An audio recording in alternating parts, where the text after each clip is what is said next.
Bom, oi. Bom dia. Oi. Bom dia. Feliz sábado.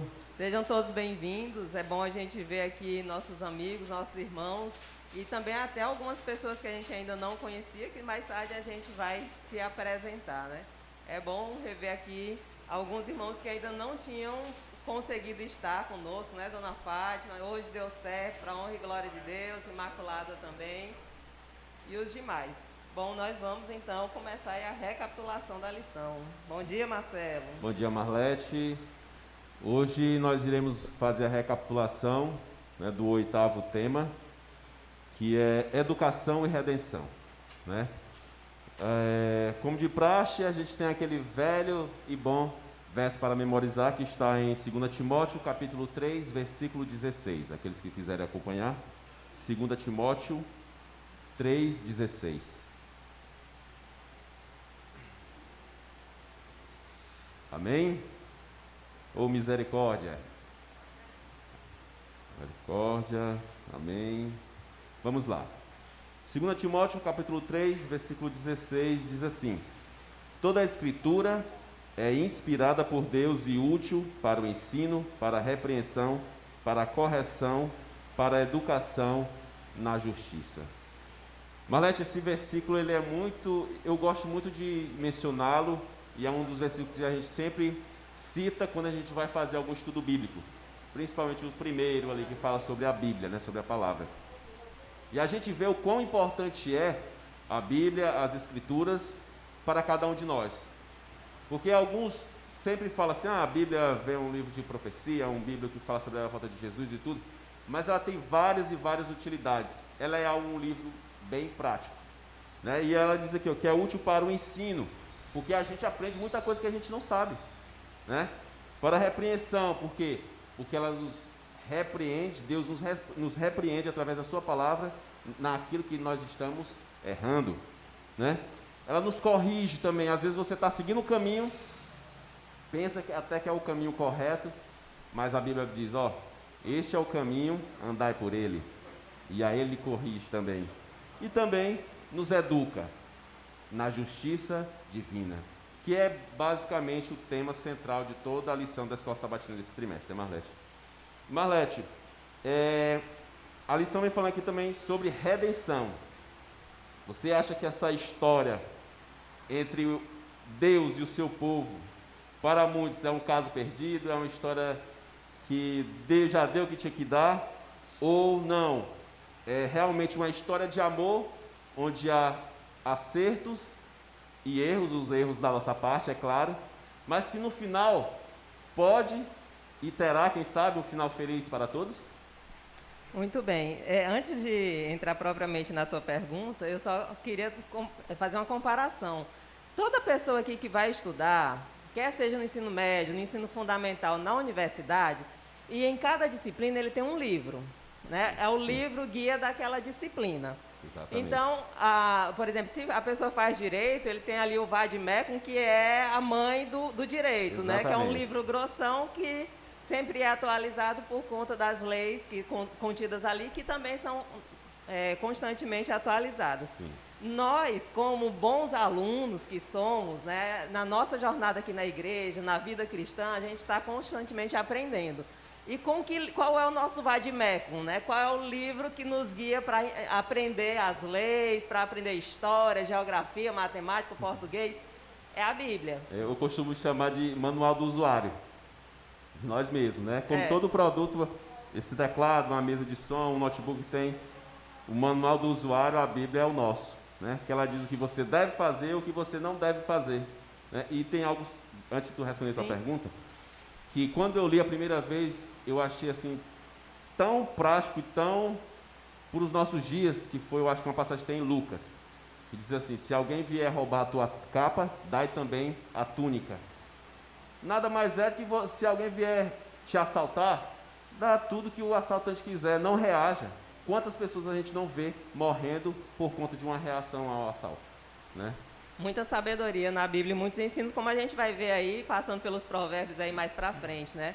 Mas é claro, a Bíblia, ela nos ensina não apenas essas situações que a gente falou aqui A gente aprende história, aprende paleontologia, a gente aprende geografia, aprende física, química, mas também ela é uma história de redenção, né? De um Deus que veio, morreu para nos salvar. Pensando assim, normalmente, se a gente fizer uma comparação entre Deus como professor e nós como alunos, é mais ou menos assim, você ensina aquele aluno, tem uma turma, né? Quem é professor sabe do que eu vou falar, tem uma turma. E aí tem 40 alunos na turma e você ensina a matéria. Aí você pergunta assim, entenderam? Sim, aí alguns professor. balançam a cabeça, outros se omitem, não fala nada, finge que entendeu, né? Finge que entendeu, mas quando você vai fazer a prova, você percebe que ele não entendeu coisa nenhuma da matéria. Acho que Deus é mais ou menos assim com a gente. Ensina, ensina, ensina, a gente finge que entende e na hora da prova mesmo é que a gente revela que não entendeu nada. Interessantes são as respostas nas provas, né, Marlete? Cada pérola. E a gente faz da mesma forma no nosso dia a dia. É verdade. Né? Então, assim, a lição, falando dessa questão da redenção, dessa educação, ela nos fala, Marlete, que nós, quem quiser acompanhar pela lição no dia de domingo, que tem por subtítulo A Imagem de Deus, fala que nós fomos criados, lá em Gênesis 1, 26, a imagem e semelhança de Deus. Será se hoje nós estamos refletindo essa imagem de Deus? E como é, Marlete, o que significa realmente esse ser criado à imagem e semelhança de Deus? Será se eu realmente pareço com Jesus, assim, né? Ou será se são outras qualidades, outras características, em que aspectos nós somos e devemos ser semelhantes a Deus?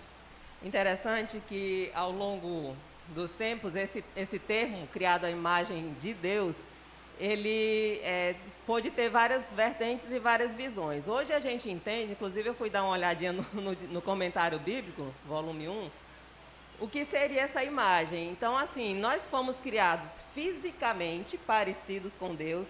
Então, assim, a gente não sabe como é Deus. A gente não tem a feição dele, a cor da pele dele, a textura e a cor do cabelo. Mas fomos criados como espécie à semelhança de Deus. Não há nenhuma outra espécie que se assemelhe fisicamente a Deus. Mas também nós fomos criados moralmente semelhantes a Deus. Quando o homem foi criado, que era perfeito e sem mancha alguma, o caráter dele refletia exatamente o caráter de Deus. Claro, depois do pecado, esse caráter se manchou e hoje a gente não pode dizer que o homem tem o caráter de Deus, né? Infelizmente, né? E algo que eu achei bem interessante é que a lição ela trata que o objetivo dessa educação que a Bíblia tanto menciona na justiça e tudo mais, ela justamente tem um único objetivo. Por exemplo, quando a gente estuda, né, vai ser alfabetizado, o objetivo principal é o quê? Aprender a ler e escrever, né? E a cada nível que a gente vai passando escolar, a gente vai aprender coisas novas, até chegar a um ponto de chegar em um pós-doutorado, e mesmo assim ainda tem uma coisa para aprender. E assim, o grande objetivo dessa educação, Lindalva, é justamente nós recuperarmos essa imagem e semelhança de Deus, que ao longo desses milhares de anos foi perdida. É difícil às vezes a gente imaginar um Deus amoroso, um Deus bondoso, diante de ações que nós mesmos temos durante o nosso dia a dia. E o grande objetivo central dessa educação é de trazer essa restauração, recuperar a imagem, né? Recuperar a imagem de um Deus amoroso, um Deus que nos ama incondicionalmente. E às vezes a gente, para amar, quem sabe, o nosso companheiro, nossos filhos, a gente impõe condições. E esse amor de Deus, ele é incondicional. E eu creio que a Bíblia, ela na sua essência, ela tem justamente essa função de nos recuperar, né? Nos recuperar. É como se a gente estivesse aqui, vindo para a igreja, lendo a Bíblia, estudando, com o objetivo da gente se recuperar espiritualmente, mentalmente e, quem sabe, chegar ao mais próximo dessa imagem e semelhança de Deus quando Ele nos criou lá no início de todas as coisas. Há um ditado que diz que nós somos aquilo que contemplamos. Então, assim, se eu passo o dia ouvindo música mundana, é a música mundana que vai estar continuamente na minha mente. Se eu passo o dia vendo revistas, livros, filmes e outras coisas, é sobre isso que eu vou falar, é isso que vai refletir na minha imagem. Então, quanto mais nós aprendermos, quanto mais nós estudarmos e focarmos e buscarmos a Deus e a sua palavra, mais fácil será a gente conseguir essa restauração. É claro que nunca estaremos completos aqui nessa terra, porque o crescimento cristão é diário, é contínuo, é para toda a vida, né? E alcançará sua plenitude na volta de Cristo. E é interessante que, à medida do possível, quando a gente aprende alguma coisa, o bom é que a gente transmita esse conhecimento. A Marlete como professora, eu como professor semi-aposentado, de licença, né? Em breve a gente pretende voltar. Mas assim, a gente tem que passar esse conhecimento a alguém. Para quê? Para que outras pessoas possam alcançar o conhecimento daquilo que a gente tem. O professor, na sua vida acadêmica, ele faz essa transmissão de conhecimento. O professor Tiago aqui é um rapaz bem ativo, né? Nas aulas. Faz essa transmissão de conhecimento, agora é claro, com aquele velho salário, né, Tiago? Nada mais justo, todo trabalhador é justo, digno do seu salário. Mas houve alguém que veio aqui a esta terra para tornar esses ensinamentos, mostrar como realmente resgatar esse homem à imagem e semelhança de Deus. Quem é, irmãos? Quem foi que veio aqui para fazer todos esses ensinamentos, para trazer essa transformação ao ser humano? Jesus, né? Jesus, ele foi o grande professor. Oi, Edmilson.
Tudo bem, Edmilson.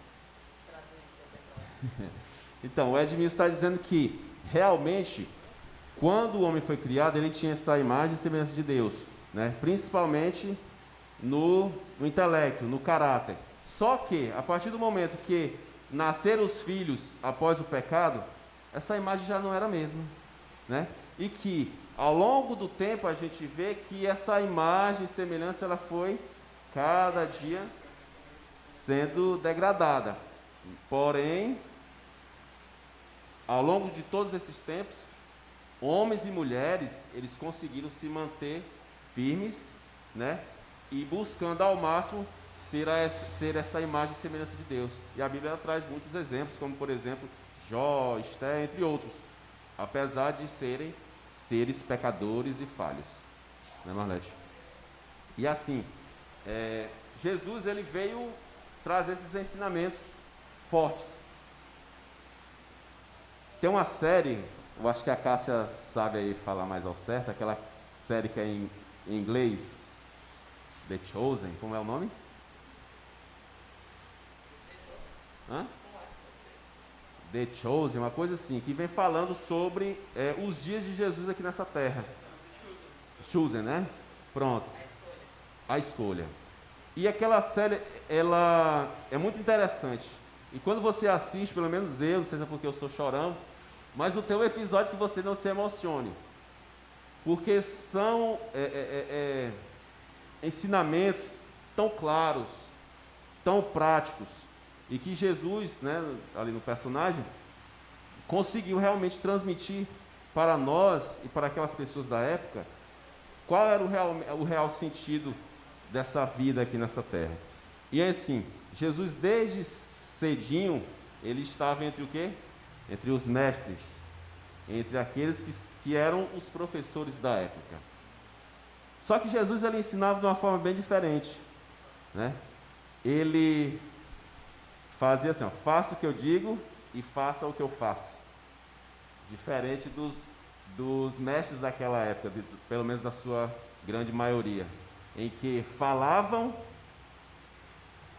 honravam a Deus com os lábios, mas o coração estava longe de Deus. E as suas ações, inevitavelmente, elas demonstravam quem eram realmente aqueles homens. E Jesus, ele estava aqui nessa terra justamente fazendo esse trabalho. Mas Marlete, como que Jesus conseguia fazer isso? De que forma ele conseguia fazer isso? Transmitir esse conhecimento e atrair tantas pessoas como ele fazia, Marlete? Antes mesmo de Jesus começar esse ministério como rabi, ou mestre, ou professor, a gente pode traduzir assim, já tinha sido previsto essas ações dele, né? E aí eu até queria convidar para as pessoas abrirem com a gente, em Isaías capítulo 11, apenas um versículo que a gente vai ler para a gente ver algumas características de Jesus que antes mesmo dele nascer já confirmavam que ele seria esse grande mestre, esse grande professor, né? É o versículo 2. Isaías 11, 2.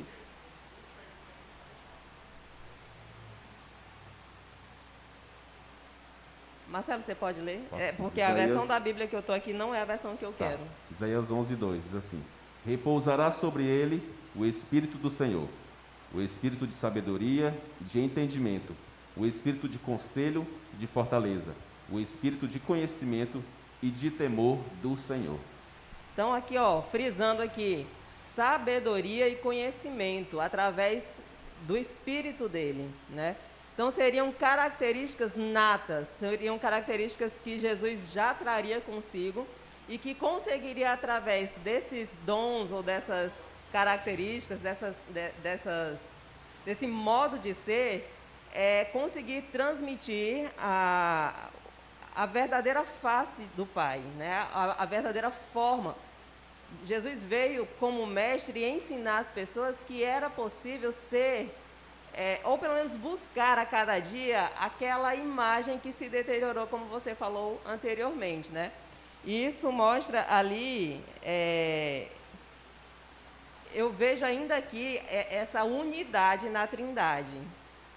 Jesus na terra, mas com o Espírito Santo revelando a Deus para as pessoas aqui na terra. Então, assim, esse era o caráter de Deus, essa era a personalidade de Deus e que o fazia ser tão sábio, né? Ser um excelente mestre. E é interessante o que nós devemos fazer nesse contexto. Pergunto para a igreja, para a Marlete, para todos aqui. O que nós devemos fazer dentro desse contexto? Se nós não, às vezes a gente não consegue escolher ou tomar uma decisão a respeito de uma roupa para vestir, para vir para a igreja, né? Como adquirir essa sabedoria no nosso dia a dia, para que a gente possa atuar de fato, segundo a imagem e semelhança de Deus em todas as áreas de nossas vidas? Acho que tem um versículo-chave para responder isso, né? Que diz que aquele que tem falta de sabedoria, peça a Deus, que a dá em abundância a todos que o pedem. Então, assim, nós não temos esse dom, nós não temos... Na verdade, o que a gente tem muitas vezes é informação. Mesmo quando a gente lê a Bíblia, às vezes a gente busca apenas ler por informação. E aí, às vezes, a gente tem vários versículos decorados, sabe até onde está, mas aquele versículo não nos traz sabedoria. O que é sabedoria? É aquele momento em que eu pego o conhecimento, a informação que eu obtive e sei usá-lo de forma a resolver uma situação de forma plena, né? De que a situação, o resultado seja completo. Correto, né? Então, assim, como você falou, a gente tem que pedir. A gente tem que pedir a orientação de Deus para tudo. E Jesus, quando ele saiu, subiu aos céus, ele falou, ele deixou uma mensagem para nós. Que ele deixaria o quê? O Consolador, o Espírito Santo. Que nos guiaria em quê? Em toda a verdade. Tenho certeza que nos dias de hoje, que a nossa oração, a nossa principal oração, ela tem que ser uma oração pautada nesse pedido do Espírito Santo sobre nós. Porque de nós mesmos só vai proceder o que é ruim, só procede o que é ruim. Todos nós aqui somos propensos ao pecado, somos tendenciosos a fazer o que é errado. E aí sim, quando nós temos o auxílio do Espírito Santo, nós naturalmente iremos ser mais propensos a fazer o que é de acordo com a vontade de Deus. Porque caso contrário, a gente vai querer fazer o quê? Aquilo que é do nosso agrado. A gente vai querer vestir o que a gente quer, que a gente tem vontade, comer o que a gente quer, fazer tudo o que a gente quer. E é isso que o mundo hoje prega aí fora. Que nós devemos fazer o que quisermos, em prol de quê? Da nossa felicidade. Só que muitos, nos dias de hoje, estão pagando muito caro por conta disso. De viver essa vida regalada, essa vida sem limites, porque dizem assim, é melhor você fazer agora do que você ficar frustrado mais na frente. Mas eu creio que a frustração maior será você ficar de lado de fora do céu. Seria eu ficar de fora do céu. Por mais que eu queira fazer o que é do meu querer, da minha vontade. Então, assim, nós devemos todos os dias suplicar a Deus pelo derramamento do Espírito Santo em nossas vidas. Eu não preciso clamar a Deus para que Deus derrame o Espírito Santo no Edmilson. Porque isso é o dever dele fazer para com ele mesmo. Eu preciso clamar a Deus por o derramamento do Espírito Santo ser em minha vida, para que aí sim eu transborde para os outros. Como eu vou transbordar se não estou cheio? Né? E eu tenho plena certeza, meus queridos, que a nossa vida hoje, ela só desanda por conta disso. Porque nós não temos a verdadeira sabedoria divina para tomarmos as melhores escolhas. Desde o que vestir, comer, em relação ao que a gente vai ouvir, ao que a gente vai assistir, em tudo. Pastor Rodrigo Silva, ele diz algo bem interessante, que a gente fala muito na vida cristã do equilíbrio, né? A gente tem que ser equilibrado e tudo mais. Mas ele disse, em relação às coisas de Deus, nós devemos ser realmente radicais. Radicais, sim. Por quê?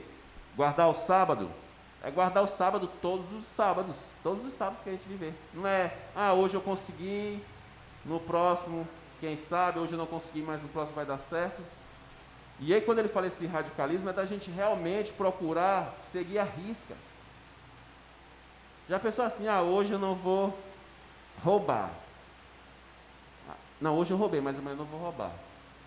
É um equilíbrio, né? Um dia roubando, um dia sem roubar. Mas, eu estou fazendo uma comparação bem grosseira, mas existem várias outras coisas em nossas vidas que a gente vai flexibilizando. Não tem nadinha isso, não tem nadinha aquilo, e por aí vai. Como eu até falei na última vez que eu preguei aqui, já com transmissão. A gente, às vezes, o que era no passado correto, para nós hoje é errado. E o que era errado no passado, hoje é correto. E fica essa briga interna. Nossa, e sempre por conta do que é externo. Nós devemos olhar o que? Para o alto. E assim foi o que fizeram homens e algumas mulheres da Bíblia como por exemplo Esther, Salomão, entre outros. Essas pessoas elas buscaram diretamente na fonte. Diretamente na fonte. Eram perfeitos, Malete? Esse povo? Não. Ninguém era perfeito. Jó não era perfeito. Mas eu creio que eles, através da instrução, da direção do Espírito Santo, né, da instrução de Deus, eles conseguiram fazer grandes coisas, não na vida dos outros, mas em suas próprias vidas. Porque não adianta a gente ganhar várias pessoas para Deus através de um testemunho, né, de um estudo bíblico, de um sermão, e nós mesmos nos perdermos. Né? Continue, Marlete. Então, só falando aqui ainda um pouco, né, sobre essa parte de Moisés e os profetas, a Bíblia ela é um livro muito didático, e inclusive a sequência das histórias que foi colocada, a divisão da Bíblia, ela também traz uma sequência muito didática, começando com o começo, com o princípio. No princípio criou Deus os céus e a terra, é o primeiro versículo que abre a Bíblia. E a primeira seção da Bíblia é conhecida como Torá, que é conhecida também como leis, mas que na verdade Torá nada mais quer dizer do que ensino ou instrução. Mesmo o conjunto de leis não era punição, era instrução. São regras para que a pessoa conseguisse manter-se sempre na presença de Deus, seguindo aquilo que foi transmitido ali. Mas a Bíblia, na sequência, ela traz outras instruções também. Ela, como livro de estudo, ela mostra casos de sucesso, como você mostrou, e casos de insucesso, vamos dizer assim, né? Então, entre as pessoas... Porque, assim, que seria da Bíblia se ela só trouxesse belezas, prazeres, só uma maquiagem, não mostrando o efeito do pecado? Só os acertos e a gente errando aqui todo dia, Senhor, o que é que eu vou fazer? Então, né? se Deus só colocasse assim, e Jó foi salvo, seguiu a Deus o tempo todo e foi salvo. Nenhum momento ele vacilou, se a Bíblia não dissesse, né? Aí a gente ia dizer assim, nossa, eu não pareço com Jó de jeito nenhum. Eu jamais conseguiria alcançar o padrão desses personagens bíblicos. Mas Deus traz, mesmo de quem acertou, ele traz as falhas, e também traz as falhas de quem só errou também, de quem fez coisas erradas, né? E tanto isso no Antigo Testamento, como você citou aí casos de Jó, de Esther, como casos de sucesso, e de insucesso, como os amigos de Jó, que foram muito falhos na fala deles, mas também no Novo Testamento, Paulo traz diversos ensinos, e o próprio Jesus, claro. Para mim, assim, o maior ensino do Novo Testamento, claro que Paulo é fantástico, a gente não pode nem... Mas a aula do monte, não é o sermão não, a aula do monte é fenomenal. Aquela revisão de Enem, né? Não é? Jesus sentou ali, agora sim, bora fazer o vestibular. Aqui está a revisão através daquele aulão do monte, né? Sim. Então a Bíblia ela está repleta desses casos, desses ensinamentos, do Antigo, do Gênesis ao Apocalipse. E aí tem gente ainda que a gente vê, né? Principalmente pessoas que ainda não se entraram assim mais profundo no estudo da Bíblia. Alguns dizem assim, o Velho Testamento não vale mais, o Velho Testamento não serve, perdeu a sua validade. O negócio é só o Novo Testamento. Só que como é que a gente ia saber de onde os ensinamentos contidos ali, né? De onde era que a gente... Sim, quem nasceu primeiro, o ovo ou a galinha, né? Que a Bíblia diz, né? O Gênesis diz. Né? A gente sabe de tanta coisa lendo Gênesis. Os capítulo 1 e 2 ali, é a base, né? Fala como é que foi tudo criado, como é que foi o homem e a mulher. E aí se a gente for ler só os evangelhos em diante, a gente vai ficar perdido. Como que a gente ia entender o que significava a morte de Jesus se a gente não entendesse o sacrifício, o porquê que foi o tabernáculo, isso, o sumo sacerdote, né? O que significava Jesus morrer naquele véu sendo rasgado? Se ninguém nem sabia o que era santuário, porque o santuário está descrito no Antigo Testamento, né? Verdade. Então, assim, o Velho Testamento, quando Jesus esteve aqui, ele falava o quê? Errais, não o quê? Não conhecendo as Escrituras. Que escrituras eram essas? Né? Que Bíblia era essa, Que né? Bíblia era essa? Então, assim, Não era o Novo Testamento. não, porque foi escrito depois. Então Jesus, toda a sua base era o Velho Testamento, né? Por que a gente devolve dízimo e oferta hoje? Tem dizendo no Novo Testamento, assim, ó, de tudo que vier trazer, tal, igual tem lá em Malaquias, igual tem lá no início da Bíblia. Então, assim, a gente precisa de uma base. A gente não constrói uma casa na areia, né? Na areia de praia, né, Edmilson? A gente coloca uma preguiçosa, quando a gente senta de novo, a cadeira já está, como dizem os mais velhos, derriando assim para o lado, né? Edmilson conhece essa palavra. Então, assim, a Bíblia é um livro completo, é um todo, não é uma parte. Agora, é claro, tem vários livros e tem ensino para tudo quanto é bom nas mais diversas áreas, né? O livro de Cantares, né, Marlete? Para os casais aí é excelente. Para quem quer casar também, dá uma olhada lá rapidinho, porque aprende alguma coisa também, né? Então, assim, nós temos que buscar na fonte, a verdadeira fonte de sabedoria. Agora, é claro, é só ler por ler, Marlete? Não, porque tem pessoas aí que lêem e conhecem a Bíblia de ponta a ponta, de Gênesis e Apocalipse, e não a praticam. Toda a leitura da Bíblia, todo o estudo da Bíblia tem que ser feito com bastante oração, com o coração aberto, com o espírito abnegado, para que aí sim você possa realmente receber do Pai aquilo que é para a sua vida. E é importante a gente ver que a Bíblia ela tem aspectos teóricos e, na verdade, a sabedoria, né? A sabedoria expressa na Bíblia ela tem aspectos teóricos e tem aspectos práticos. Quando você está estudando ali, que você lê, você vai ter conhecimento, que seria a parte teórica da sabedoria. Mas também ela te ensina como, na prática, você utilizar a sabedoria. Quando Salomão ali no provérbio diz, vai ter com as formigas ao preguiçoso, significa que ele está dizendo assim na prática, ó, te liga, vê como na natureza o pessoal está tudo trabalhando e tu está aí sentado só balançando na rede esperando o dinheiro cair na conta no final do mês. Eu não sei que trabalho é esse, né? Mas se existe, se dá certo. Mas tem tanto um aspecto teórico quanto um aspecto prático. O próprio exemplo que eu mencionei mais cedo, a questão do assalto, né? Que é algo bem... Se alguém vier te... Ó, por exemplo, aqui perto mesmo, um dono de um comércio, ele foi assaltado e reagiu. Pegou um tiro e morreu. Né? Então, a Bíblia ela é incrível, incrível. Quando a gente lê o livro de Provérbios, meu amigo, lá tem ensinamento para você, como você deve tratar seus familiares, como deve educar a criança, né? E aí a gente vê assim, filho, a gente não faz isso, não faz aquilo. O que é que a Bíblia diz? Né? Então, assim, se você não sabe, vai em busca do conhecimento, né? Então, assim, a gente anda muito perdido hoje em dia, quase que em todas as áreas de nossas vidas, pela falta de conhecimento. A própria Bíblia diz, meu povo perece por falta de conhecimento. Só que o conhecimento em si, ele não pode ser só, aqui a nossa mente ela não pode ser só um lugar de armazenagem. Como a Marlete falou, ele tem que ser prático. Não adianta eu saber que tenho que devolver o dízimo, se eu não devolvo. Não adianta eu saber que eu devo perdoar o meu irmão e eu não perdoo.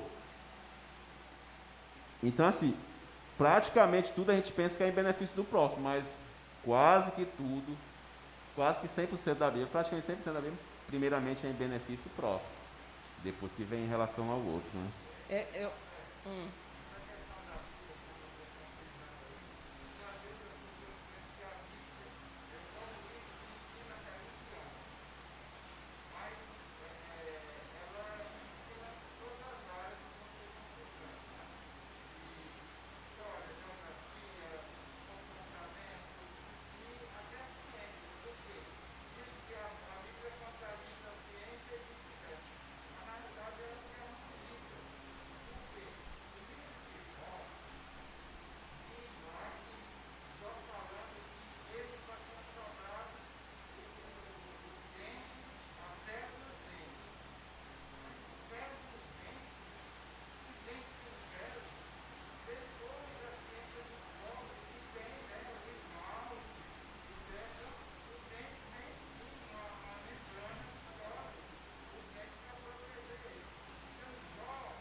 E as grandes navegações, né, Edmilson? O povo pensava que a Terra era quadrada, que ia cair, né? E a Bíblia já falava muito antes que a Terra era redonda, né? Então, no popular, os caras lá estavam vacilando, né? Porque não foram ler na fonte, né? Não. Ficaram olhando mapas inventados por eles mesmos e a Bíblia aqui toda já escrita para os caras facilitar a vida dos homens. Quem sabe o Brasil tivesse sido descoberto até antes, né, Tiago? E lá na igreja primitiva, Edmilson, como é que era? O povo fazia tudo de forma aleatória, eles seguiam alguns parâmetros, alguns princípios para fazer esses estudos das Escrituras?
O Edmilson falou, gente, que a Bíblia, ela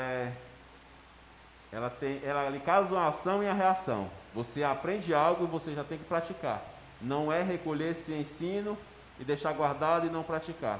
Porque os nossos irmãos da igreja primitiva, eles faziam o quê? Eles aprendiam algo novo, verificavam em outras passagens, de outros estudos, para saber se era aquilo realmente de fato, e aí sim eles iriam colocar em prática. Não é algo para ficar guardado, porque a gente vive todos os dias. A gente toma decisões, faz escolhas todos os dias. Então, a gente tendo esse conhecimento prévio, já vai fazer com que a gente possa viver melhor aqui nessa terra. E era isso que eles faziam. Erravam? Erravam, como nós erramos também. Como lá no início também erravam. Mas essa busca pelo conhecimento e pela prática do mesmo, principalmente, é o que mais vale.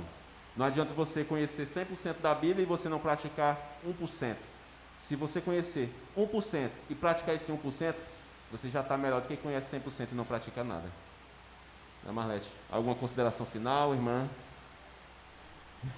Não, muito bem, assim, frisado, né? Eu acho que o que a Bíblia, o que essa lição nos traz é que a Bíblia é fonte de inspiração, é fonte de conhecimento e é fonte de sabedoria também, né? A sabedoria sendo prática, a forma prática de se utilizar o conhecimento, né? Útil para o ensino, repreensão, né? E educação na justiça.